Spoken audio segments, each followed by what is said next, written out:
Merci de nous recevoir chez vous. M'avoir choisi, merci. Vous êtes déplacé jusqu'à mon dojo pour partager un moment avec moi.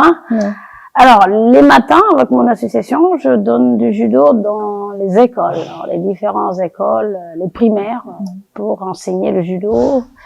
Et les après-midi, dans les dojos, pour ceux qui vont faire la compétition ou ceux qui vont faire le loisir. Du coup, je peux démarrer de 9h à 22h ou de 9h à 21h30 avec des coupures pour aller manger à midi. Voilà. Ici, je démarre à 17h15. Je fais un premier cours des 6-9 ans. Et ensuite, on arrête 1 heure de temps avec eux. Ils rentrent, je reprends. Les initiés au judo, à cet art martial, tout à l'heure, j'ai vu que vous êtes en train de leur enseigner une leçon de vie. Alors, le judo, la chance qu'on a et nous, on a ce qu'on dit le code moral, ce qui est affiché là-haut, derrière. Dans tous nos dojos. On a ces mots-là qui sont très, très, très, très importants pour nous. On a l'aspect compétition. Je pense que les valeurs du judo, c'est ces 8 mots que nos anciens ont pensé nous mettre dans l'apprentissage du judo. Et c'est une école de vie. C'est pas seulement aller gagner des médailles. Il y a une tenue, il y a un respect. Il y a, pour moi, c'est ce qui fait la différence de notre sport avec les autres sports. Voilà. Et c'est ce qui me rend très, très, très fière. Ces valeurs-là sont très, très, très importantes. Le respect de l'autre, le courage, la modestie. Mais le contrôle de soi, la sincérité. Être sincère. Le respect, la politesse. Exactement. Pour moi, ces valeurs-là sont des valeurs qu'on ne peut pas mesurer. Voilà. Alors, vous êtes là, en France, mais aussi, vous avez mis sur pied 3 dojos chez vous, à Ziguinchor. Au Sénégal, oui. Aujourd'hui, on est à la 8e. Vous êtes à la 8e? Oui. D'accord. Les clubs, à la 8e. Pour moi, le plus important d'abord, c'est de partager ce qu'on a. Et moi, le judo m'a tout donné. C'est à mon tour aujourd'hui de le redonner aux autres, aux jeunes, pour des futurs hortenses, pour l'Afrique, pour le Sénégal. Et du coup, pour ça, il faut aller implanter des petits dojos, des petits clubs dans les lieux un peu défavorisés, les lieux un peu éloignés, pour permettre à tout le monde d'accéder au sport, à tout le monde de pratiquer le judo. Et ensuite, dénicher petit à petit les talents, les pépites qui vont nous valoir un jour une médaille. Voilà. Et après, à la fin, il y aura un centre à Ziguinchor où je pourrai accueillir les pensionnaires pour maintenant accentuer sur le haut niveau, sur la compétition en tant que telle, et la formation des formateurs pour ceux qui vont penser encadrer le judo. Parce qu'il n'y a pas que la compétition dans le judo, on a des cadres à former. Voilà. Tout à l'heure, d'ailleurs, vous en avez parlé avec les jeunes. Avec les jeunes. Vous leur avez dit, vous pouvez être compétiteur, mais vous pouvez être aussi arbitre, vous pouvez être ainsi de suite, ainsi de suite. C'est ça. Le judo est large. Il y en a qui ont envie d'être des compétiteurs, d'aller chercher la gagne, les médailles, les trophées. Il y en a, ils sont là, ils pensent être des cadres, des techniciens du judo pour encadrer une compétition, ou enseigner, ou faire comprendre comment déroule une compétition, comment ça se fait, parce qu'il y a beaucoup de domaines différents.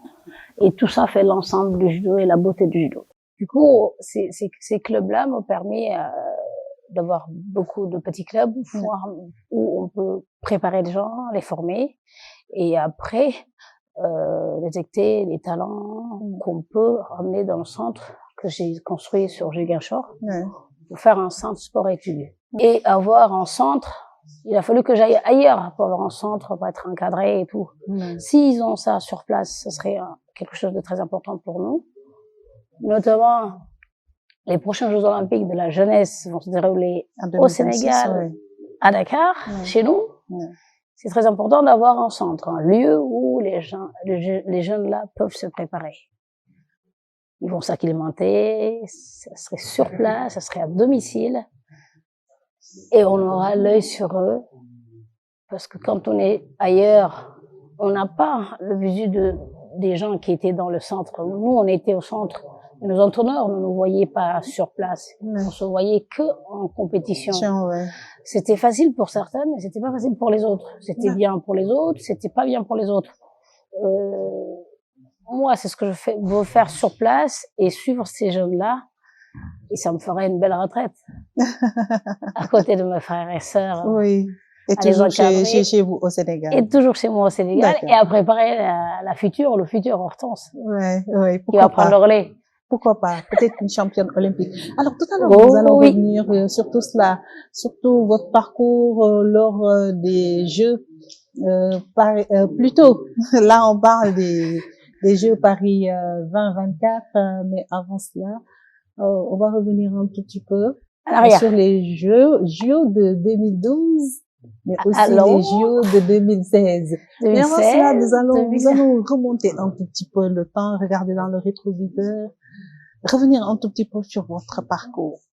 On le sait, votre maman, c'est une ancienne judokate. Oui. Pourquoi le judo, Hortense? C'était pour me cadrer. J'avais trop d'énergie et ma mère, elle voulait me canaliser un peu. Et je pense qu'elle a bien fait. Parce que il fallait une discipline comme ça pour encadrer mon énergie et m'amener à l'essentiel.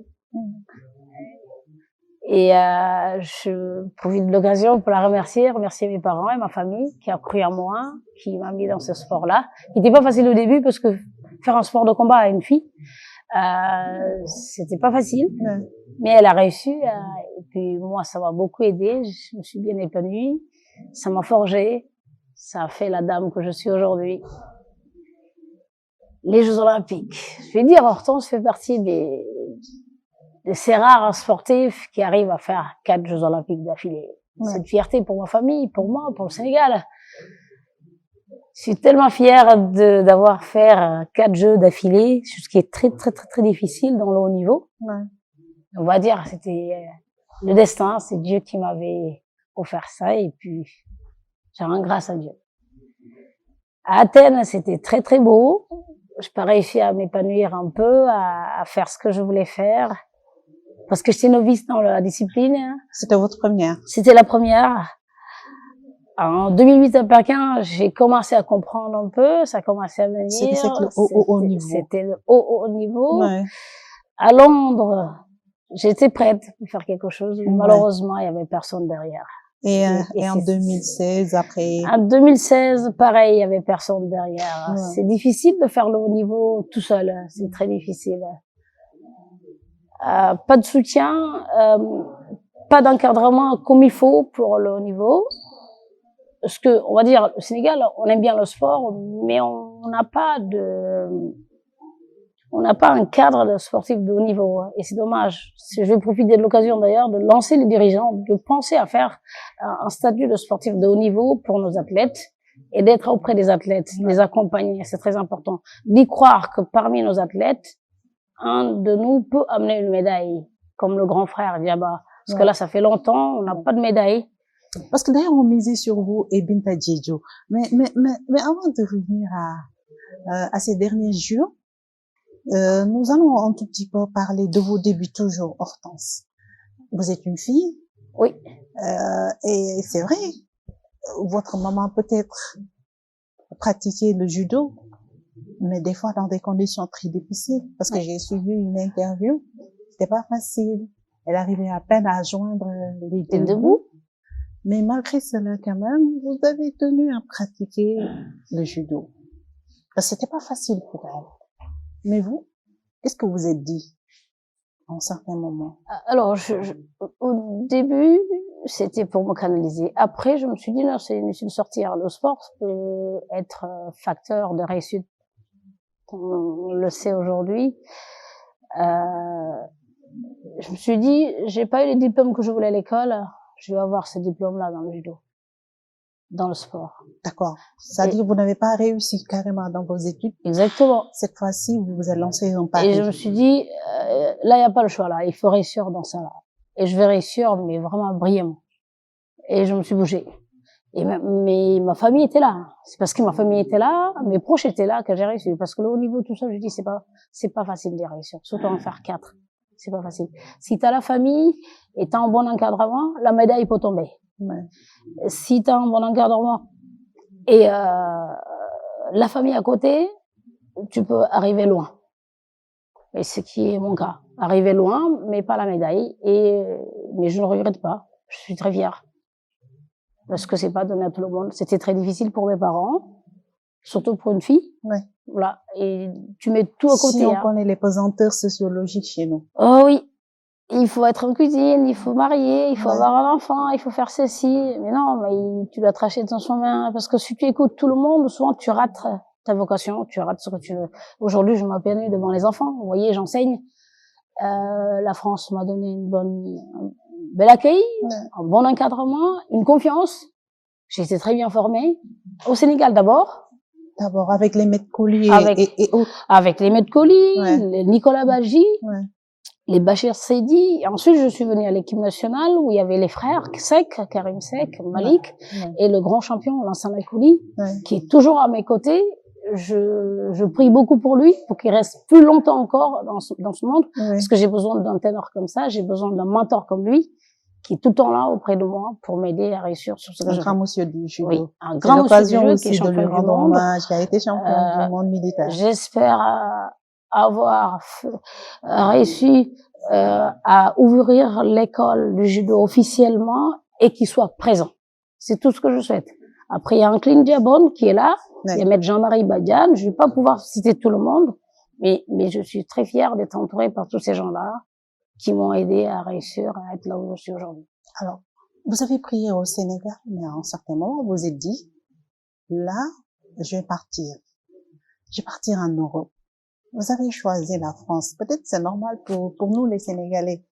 Quand on veut sortir la plupart du temps, notre première destination, c'est peut-être la France.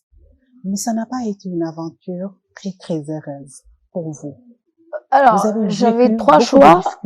Oui, j'avais le Japon, la France et les États-Unis. Après là, il faut être malin, il faut être malin sur le choix. Le choix de la France, c'était un choix très réfléchi.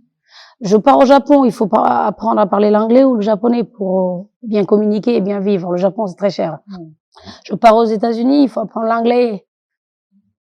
Je vais perdre des années. Je viens en France, je parle français. C'est très facile pour moi. Ouais. Et je suis arrivée, j'ai été très, très, très bien accueillie. Très bien accueillie. Qu'est-ce qui s'est passé à Marseille? Alors, à Marseille, ce qui s'est passé, c'est que quand je voulais aller accéder encore à l'excellence, au haut niveau, il fallait quitter Marseille. Pour venir à Paris où tout se passe bien. Où la fédération, elle est ici, le haut niveau se passe ici. Il fallait coûte que coûte quitter la campagne pour venir en pleine ville pour réussir dans le haut niveau et affronter les plus forts. Et ça m'a ouvert toutes les portes.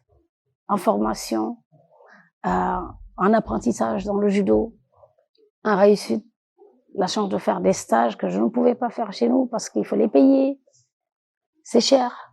Comme je vous ai dit, il n'y avait que la famille derrière moi. Il n'y avait pas de bourse, il n'y avait pas de soutien. Surtout lorsque vous n'avez pas de bourse. Il vous est arrivé de dormir dans les dojos? Dormir dans les dojos, faire du babysitting et reprendre l'argent là pour payer les billets d'avion, pour payer les stages, pour se soigner, pour nourrir, pour envoyer chez nous. Parce que quand t'es aîné, tu ne peux pas laisser ta famille comme ça. D'accord. Il fallait des fois envoyer à la maman. Il fallait des fois envoyer de l'argent à la maman. Ouais. Mais le judo m'a forgé. Ce que je vous ai dit, ce qui est dans le code moral, il y a le courage. Et mes parents m'ont toujours appris de ne jamais baisser les bras. Comme on dit chez nous. Combien de fois, et malgré ces difficultés, en Afrique, surtout pour votre catégorie, moins de 57 kilos, vous parvenez à décrocher la médaille. Oui, c'est le mental de mon frère. Il faut dire, nous les gens de la Casamance, on baisse pas les bras. Quand je suis arrivée dans cette catégorie-là, j'ai décidé d'être la patronne. Ouais. D'être la patronne de cette catégorie, de vaincre tout le monde pour être la meilleure. Et être tout le temps la première sur cette catégorie-là. Et ça m'a donné plusieurs médailles en Afrique. on va dire une quinzaine ou 12 podiums, Ouais. dont 4 titres. C'est Mais il y a l'exploit. une que vous a quand même très, très marqué. C'est celle que vous avez décrochée en 2011. À Dakar, parce Ouais. que c'est chez moi. C'est facile de gagner à l'extérieur, mais quand on gagne chez soi, c'est encore... Et pourtant, c'était pas la première. Pourquoi elle vous a marqué cette médaille? Celle-là, elle m'a Décrochée à marqué Dakar. parce que, j'étais arrivée à un stade où, comme j'étais ici, ils ont voulu me remplacer. Ils ont voulu mettre quelqu'un à ma place. Et malheureusement, ce quelqu'un n'était pas disponible. Il fallait revenir en arrière pour prendre Hortense comme roue de secours.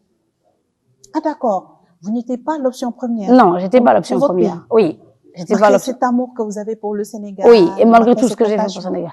Mais je tiens à préciser sur ça, si c'est à refaire, je le refais. Hein. Mon pays vaut plus que ça. Parce que mon grand-père m'a toujours appris, il faut faire ses devoirs d'abord, avant de demander ses droits. Absolument. Donc pour moi, je devais faire quelque chose pour mon pays d'abord. Ouais. Et c'est ce que j'ai continué à faire. Ils m'ont mis en roue de secours, ma famille m'a dit, ok, comme ils te prenaient pas, bah, ils m'ont appelé déjà pour me dire, donc finalement, on te prend pas, tu fais pas. Et après, l'entraîneur me rappelle pour me dire, finalement, on te prend. Je lui réponds, comme roue de secours. Ok, mon pays vaut mieux, je viens. J'ai laissé le travail, j'ai tout laissé, je suis venue. Arrivé au Sénégal, les autres avaient un logement, nous, on n'avait pas de logement. Les autres étaient logés à l'hôtel, nous, on n'était pas logés à l'hôtel, on devait nous trimballer de gauche à droite. J'ai payé mon séjour à l'hôtel pour rester tranquille. On était en mode carême, hein, comme ce mois-ci encore. Ouais, hein. parce que c'était au mois d'avril. C'était au mois d'avril. Hein. Ouais. J'ai dit, bah, le Seigneur, il fera ce qu'il fera. J'ai foi en Dieu et tout se passera bien. En plus, c'est chez moi, donc ça va aller. C'était pas facile, hein. C'était très difficile de regarder les autres étrangers qui étaient déjà bien logés, et pas toi, chez toi, au pays. Et les moyens n'étaient pas, toutes les conditions n'étaient pas réunies pour nous. Comme d'habitude. Comme d'habitude, mais bon, j'ai réussi à faire quelque chose de bien. Et pendant la compétition, vous voyez les contre Hortense, les pour Hortense, c'était trop lourd. Après, Même au sein de la sélection. Même au sein de la sélection, même au sein de la fédé, au sein des entraîneurs. Et souvent, si tu n'as pas le mental, tu décroches ou tu abandonnes. Mais je rends grâce à Dieu. Qu'est-ce qui est à l'origine de cette tension la jalousie, le fait de vouloir dire non, l'autre est meilleur, elle est vieille, c'est fini. Et c'est dommage quand tu dis ça à quelqu'un comme Hortense. Vieille en 2011, vous étiez très jeune, Hortense. Oui, mais dans le sport de combat, on peut se permettre de dire elle est en fin de carrière mais souvent on se trompe. Parce que souvent quand tu dis que la personne est en fin de carrière, des gens comme moi qui aiment tellement les défis, parce que moi j'aime bien quand on me titille comme ça. Oui. On me fait sortir de moi, je reste dans mon coin et je prouve que non, je suis la meilleure. D'accord. En ce moment, donc, en fait, c'est ce qui se disait. C'est ce qui se disait. Et même quand il y avait vous qui arrivez, les journalistes, on disait non, mais elle est là. Enfin, on prend l'autre pour l'interviewer, juste pour faire mal. Même en ce moment-là, on était à l'hôtel, on voyait des choses qui étaient pas saintes, qui étaient pas catholiques. Et quand t'as la foi, et quand tu sais ce que tu fais, ou quand t'es fort sur ton domaine, il faut accepter la volonté divine et foncer. Et Dieu m'a donné raison. Et après, ils ont attendu que je puisse faire un scandale. J'ai été beaucoup plus mature. J'ai gagné, j'ai dédié ma médaille. Et d'ailleurs, dans cette sélection-là, vous étiez la seule médaille d'or. Eh oui. À cette époque. Et Allah suñu borom, comme on dit, le bon Dieu fait bien les choses. Absolument. Il avait choisi celle qui avait beaucoup souffert pour lui donner la médaille d'or. Celle qui était même dénigrée à la limite. Celle qui était dénigrée, mais c'est le malheur du sport africain. Avec ce sobriquet de vieille. On est souvent beaucoup dénigré par nos propres pays. C'est le destin, c'est la vie. Toutes les sportives ne sont pas rois chez eux. Hein. Je suis désolée. Vous voyez la salle, comment elle est remplie? Oui. Vous voyez comment je suis traitée ici, alors qu'on est comme au Même quand le Japon me traite bien, s'occupe de moi, m'accompagne, le Japon m'a toujours accompagnée. Pourtant, je suis pas japonaise. On se dit souvent, ah non, ça me sont les gens de chez moi. Pourquoi ça, quoi? Pourquoi t'es roi à l'extérieur et t'es pas un roi chez toi? Mais bon, parce que ils connaissent pas ta valeur. Parce que ils savent pas ce que tu veux. Mais c'est pas pour ça qu'on doit se décourager. Alors, des fois, je vous entends dans votre discours, vous avez fait fi de beaucoup de choses. Vous êtes sacrifié pour arriver à ce niveau. Alors, il y a des gens sénégalais qui sont en train de vous suivre. Vous avez mis de côté votre vie sociale, pour vous consacrer à cette discipline, à cet art martial, pour préparer une compétition comme des championnats d'Afrique, surtout en 2011. Qu'est-ce que vous avez fait? Comment est-ce que vous avez travaillé? Le mental, prendre tout ce qu'ils m'ont dit de négatif, pour que ce soit une arme pour moi. Tout ce qu'on m'a dit de mal, j'essaie de le ramener à la positive. Ils l'ont dit, mais peut-être qu'ils ont une raison de le dire. Faut pas les en vouloir. Faut le prendre comme une arme. Faut le prendre. Si je devais faire 2 pompes, je vais en faire 4 ou 6. Si vous devez faire 2 pompes, vous allez en faire 4 ou 6. Ou 6. D'accord. Si je devais aller à l'entraînement 2 fois, je vais aller 6 fois à l'entraînement. Pour prouver qu'ils auront pas raison, que c'est moi qui aurai le dernier mot. Avec la bénédiction de Dieu, parce que c'est pas moi qui décide, c'est le destin, c'est Dieu qui décide. Absolument. Et ça m'a beaucoup aidé. Tout le mal qu'on m'a dit, tout le mal qu'on m'a fait, que le sport sénégalais m'a fait, ou ma fédération plutôt, parce que je vais pas pointer tout le monde, je les en veux pas. Ils ont bien fait de le faire. Pourquoi je dis ils ont bien fait de le faire? Peut-être que s'ils avaient pas fait ça, je n'allais pas me bouger les fesses. Excusez-moi du terme. Surpassé. Je me suis surpassée. Oui. Par rapport à tous ces obstacles, j'ai réussi à les franchir. On me pose des obstacles, j'ai réussi à les franchir. J'ai réussi à les dépasser. Et aller au-delà de ce que les gens imaginaient. À être toujours la numéro 1. Et encore la numéro 1 jusqu'à aujourd'hui. Absolument. Voilà, donc on peut... Vous êtes quadruple championne d'Afrique. Tout à l'heure, je l'ai annoncé. Alors, très rapidement, avant de vous laisser, parce que les élèves aussi sont là, ils sont en train de vous attendre. Alors, Hortense, il y a une fois, je vous ai vu lors d'une interview, vous avez pleuré quand vous avez parlé de cette médaille, quand vous avez décroché chez vous, vous aviez les larmes aux yeux. Pourquoi cette émotion qui vous poursuit jusqu'à présent? Alors, Marus Ndiaye. J'ai vu Marus trembler. Ah oui. J'ai vu des gens qui tombaient. Oh, jusqu'à présent, vous êtes toujours ému. Oh. Des gens qui tombaient du stade de Marus, en haut, des gradins. Ouais.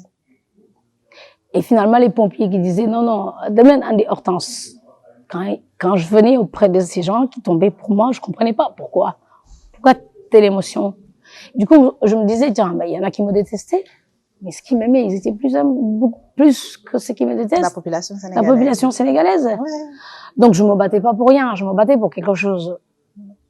Et tous ces gens-là qui sont tombés, c'est parce qu'ils avaient l'amour pour moi, de l'affection pour moi, de l'encouragement pour moi. Le combat avec la Tunisienne était dur, hein. Ouais. La finale était très difficile. Mais au moment quand il y a eu les conflits entre eux, ils ont arrêté le combat pour discuter entre arbitres, entre dirigeants et revenir nous laisser continuer le match. Ouais.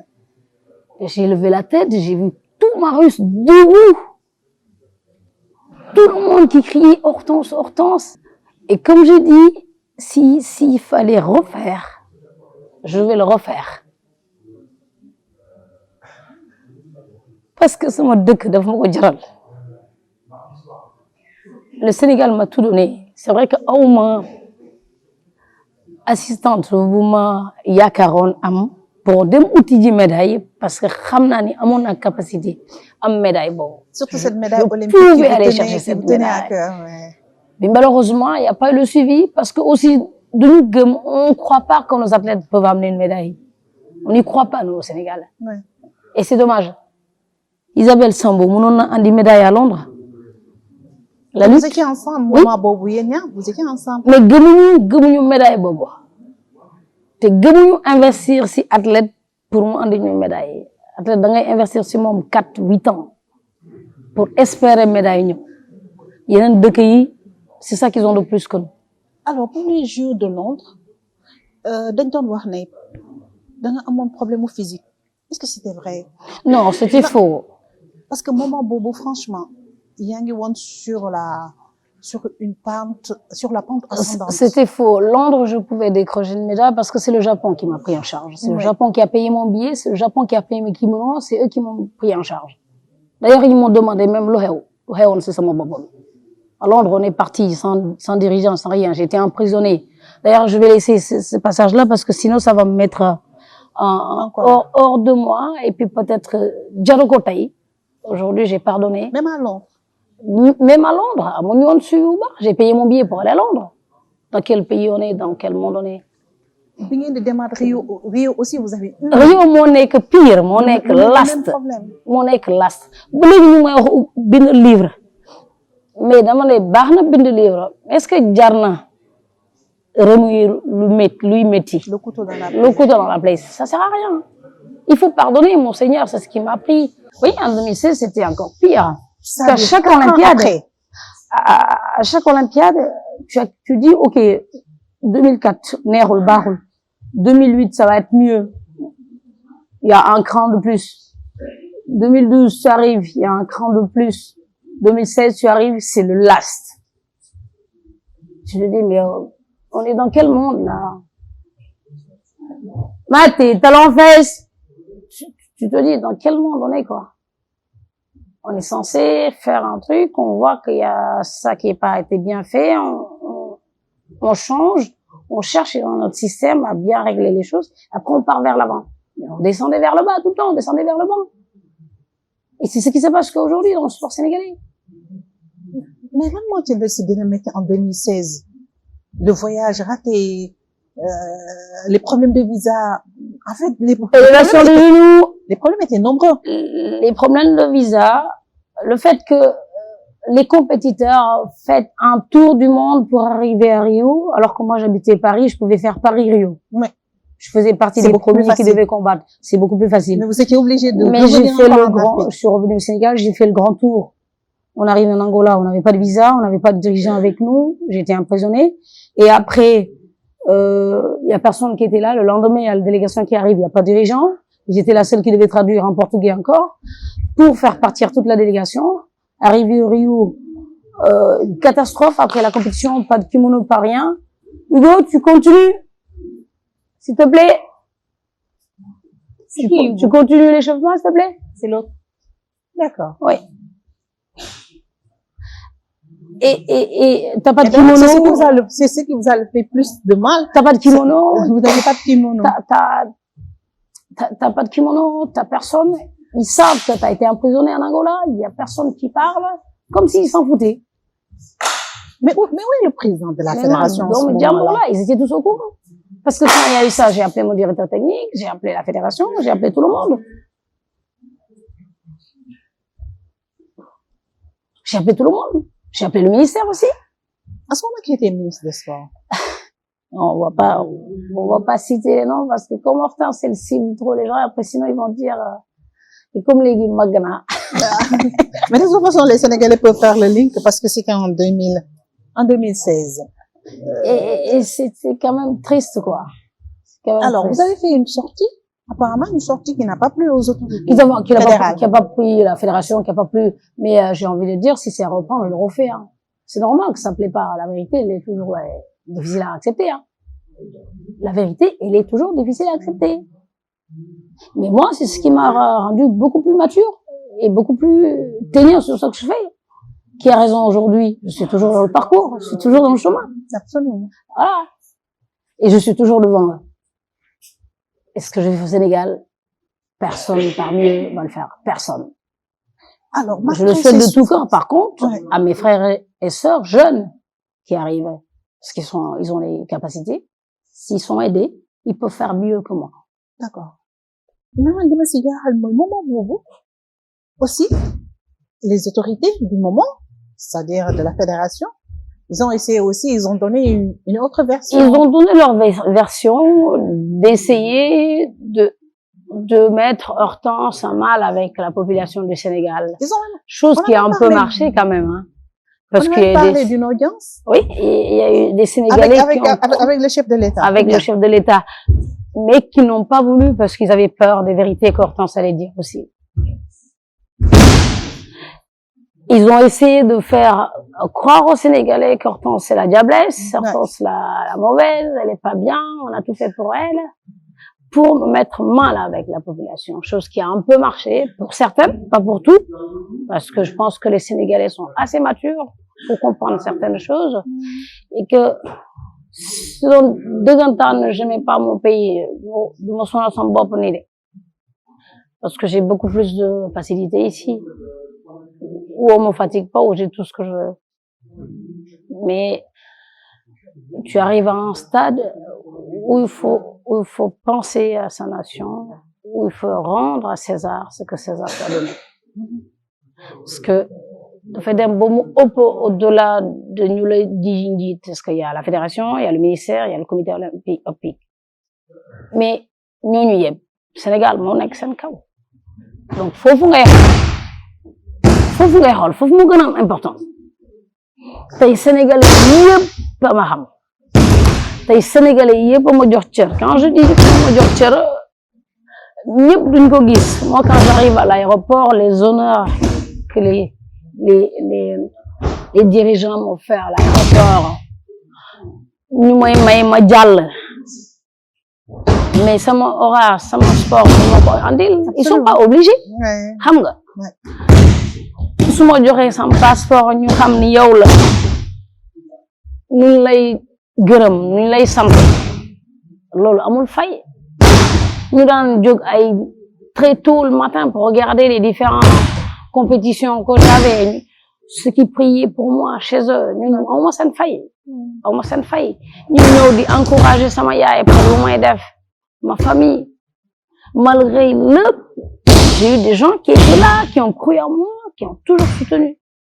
C'est loolu moo tax ma taxaw ba tey. Dama taxaw ba suba. Absolument. Ouais, taxaw ba suba. Alors vous êtes une lionne. Alors jafe-jafe yooyu yëpp am na. Mais Hortense, vous êtes sportive de haut niveau. Vous êtes championne d'Afrique. Vous avez essayé, mais malheureusement ça n'a pas marché pour ne serait-ce que décrocher la médaille de bronze aux différents Jeux olympiques auxquels vous avez pris part, mais aussi vous êtes une femme.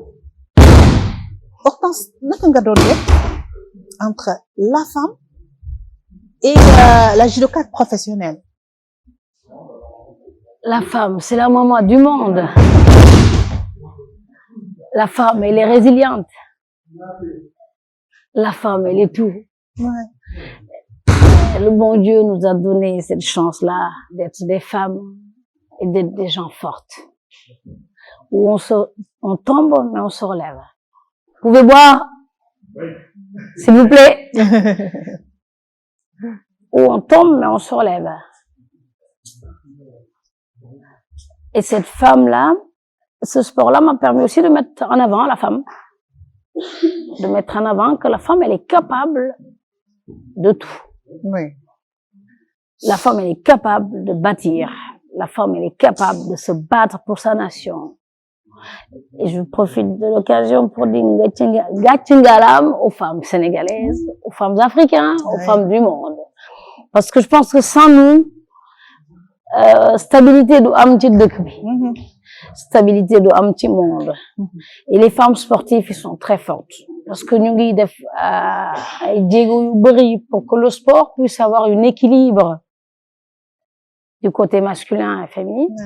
Du côté ñu jox ñu les mêmes cër, ñu respecter ñu au même point d'égalité, même bu doon c'est dur. Que les femmes puissent occuper des postes très importants dans le sport, dans les différentes nations aussi, dans les différentes structures. Et il faut se battre pour y arriver. Parce que duñ ñu ko jox noonu de. Il faut aller le chercher. Oui.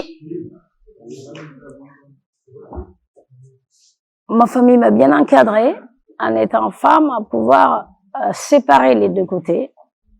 Quand je vais au sport, je suis la sportive. Quand je reviens à la maison, je reprends mon rôle de femme.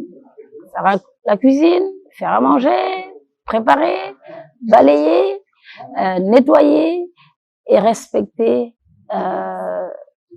ce qu'on nous demande de faire. Adjumé, c'est parti. Pourquoi vous êtes ensemble, vous deux, là? Non, changez avec Hugo et changez. Hugo, avec Hélène, vous deux là-bas, s'il vous plaît. C'est parti. Alors, comment Hortense gérer sa vie amoureuse pour ne pas être trop indiscrète? Très bien. Et l'avoir bien caché, parce que les paparazzis comme vous là, je voulais pas qu'on affiche ma vie. Mais Dieu merci, Dieu m'a aidé à bien. On est des gens comme tout le monde, hein, on tombe amoureuse, on est, voilà. Mais il faut savoir bien le protéger, c'est très important et c'est très sensible. Sinon, ça détruit la carrière d'un athlète. Sinon, ça détruit la carrière d'une femme, parce que nous, c'est court, c'est long. On va dire, si je fais pas attention à ce que je fais, peut-être que j'allais pas arriver à faire autant de jeux, ou autant 16 ans de haut niveau. 20 ans sur le tatami, ça n'allait pas être possible. Mais c'est parce que j'ai réussi à faire la différence. Il y a des moments où je me privais quand même de sortir, parce qu'il fallait se reposer. Si tu reviens de l'entraînement, il faut dormir, il faut un temps de bien récupérer pour être en forme plus tard sur le tatami. Tu ne pouvais pas dire je fais autant d'efforts physiques et autres, et après aller en boîte ou danser, ou aller boire, ou aller fumer. Ça n'allait pas. Surtout si tu voulais faire une carrière de haut niveau, il fallait te priver de tout ça. Et je me suis privée de tout ça. Compétition.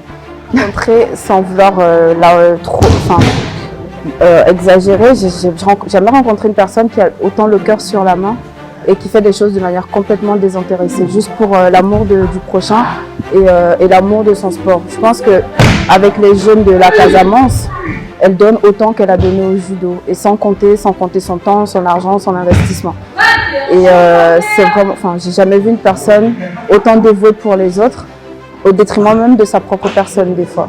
Parce que, je l'ai parfois accompagnée, serait-ce que chercher des dons, des trucs. Je dis, mais cette fille, où est-ce qu'elle va encore chercher des trucs? Je dis, mais c'est rare de trouver des personnes qui s'investissent autant en fait. Et vraiment avec tout des intérêts total, sans rien attendre en retour, c'est énorme. Moi, franchement, je l'apprécie, je la respecte énormément pour ça.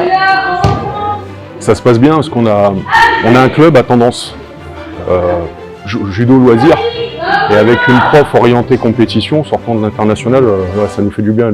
Ça nous fait sortir de notre zone de confort. Ça se voit d'ailleurs. Mais non, c'est chouette. On est très content d'avoir Hortense ici au club. C'est chouette. Ah ouais. Et Hortense, elle est là depuis le mois de septembre et elle a été adoptée tout de suite parce que elle est gay, elle a du peps, elle a toujours le sourire, elle a toujours un mot gentil, mais elle nous fait bosser. C'est une poigne de fer dans un gant de velours. On est ici. Il y a l'esprit copain. Alors j'ai recommencé le judo parce que j'ai toujours fait des arts martiaux. J'ai recommencé le judo parce que j'ai une fille qui a fait du judo. Et puis je me suis dit pourquoi pas. Donc j'ai recommencé le judo il y a 10 ans.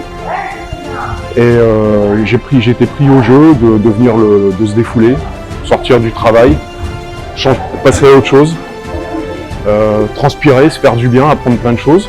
Et puis être avec une bande de copains qui sont un peu plus que des copains, tous qu'on est, on est un peu plus que des copains. C'est des amis. Oui, c'est une famille de copains. Ouais. Voilà, c'est tout pour ce premier numéro avec l'ancienne internationale sénégalaise Hortense Diédhiou. Ça a été un plaisir de nous entretenir avec elle. Alors, elle est en train de terminer son cours. Nous, on vous donne rendez-vous, Inch'Allah, la semaine prochaine, même heure, même chaîne, toujours avec le même plaisir. Grand merci à l'équipe qui m'a accompagnée. Gilbert, merci beaucoup. Merci beaucoup à Gal. Donc, rendez-vous dans une semaine pour un autre numéro. Cette fois-ci, nous allons nous retrouver à Saint-Denis avec aussi une autre lionne à l'honneur. Il s'agit de Marie-Virginie Diop. Elle est internationale sénégalaise. Elle est pensionnaire de l'équipe nationale A féminine. D'ailleurs, cette équipe se prépare pour la prochaine Coupe d'Afrique 2024 qui va se dérouler au Maroc. En attendant, passez d'excellents moments en compagnie de nos programmes. Au revoir et tous.